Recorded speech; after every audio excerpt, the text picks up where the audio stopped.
My name is Maria Rojas, and I am from Colombia, and I'm a graduate student doing an MPA in Public and Nonprofit Management and Policy at NYU Wagner. Before I start, I would like to thank Mehmet, our Professor Basuki, and all the team of NYU Gallatin for this opportunity. Also, thank Professor Gershman of NYU Wagner and my cohort that is here tonight. When I applied to this fellowship, I was interested in understanding how civil society organizations unite to advance gender equality in Latin America by advocating for the recognition of care as a human right. So, I traveled to Mexico and I interned at Oxfam, an international confederation that combats inequality and poverty. But before I talk about my summer experience, I want to share a little bit about what I learned, what care means, and why it is a human rights issue. Care is a job, a right, and a need. And if you think about it, all of us at one stage of our lives, we have needed to be cared for, or we will provide care. Care talks about direct care, that is, for example, childcare, taking care of people with disabilities, of elders, but also indirect care, like all the domestic chores.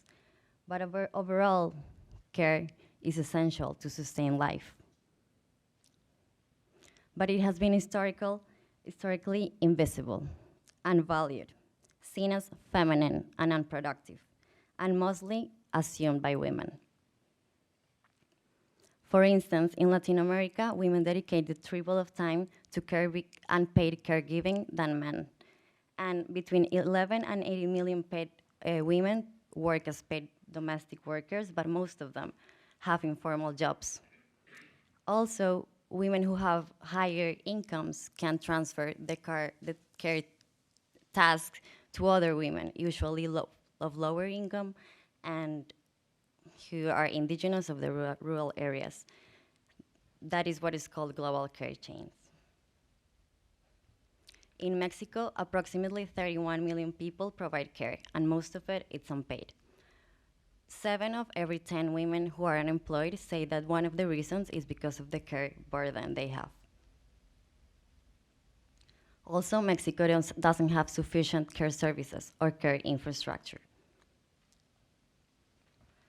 All this results in that women have less time and less autonomy, more burdens to access paid jobs, education, or have free time to leisure or to take care of themselves, to participate politically. And at the end, there are more socioeconomic disparities. So when we talk about care as a human right, we say that there is the right to receive care, to be cared for, and to take care of oneself. It's a right by itself, but it's also interrelated with other rights, like the right to life, or other economic, social, and cultural rights, like the right to education, to have social security, health. In recent years, feminist and social and civil society organizations have worked together to demand the recognition of care as a right in the local and national constitutions. And they are demanding that states must ensure the exercise of the right to care, leading the creation of care systems that include public policies, infrastructure, laws, and care services that reduce unpaid care burdens of women, but also that redistribute care among the state, the private sector, communities, men, and women. Oxfam is an example of an organization that is leading the care agenda in Mexico. They promote the redistribution of care through communication, advocacy, and technical assistance. During my internship, I supported the creation of communication campaigns and advocacy strategies through, for example, writing amicus, drafting messages, conducting research, to influence policymaking and also to influence the upcoming presidential campaigns that will take place next year.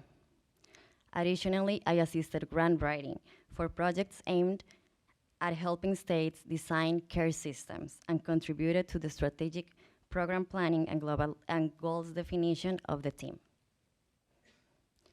Since I started, I kept wondering why care is a human rights issue and why is it relevant? I came to understand through this fellowship that when care is recognized as a human right, it means it is universal. It implies an obligation for states. When it is not publicly recognized, it remains relegated to the private sphere, and it often burdens women, particularly those facing social, economic, and racial exclusions.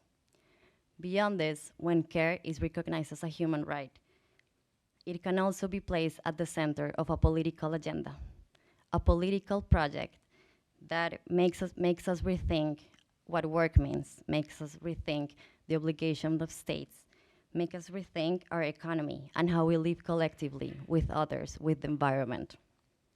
Right now, we are living in a careless world. We are facing a care crisis. And when we put care at the center, it is revolutionary. Thank you.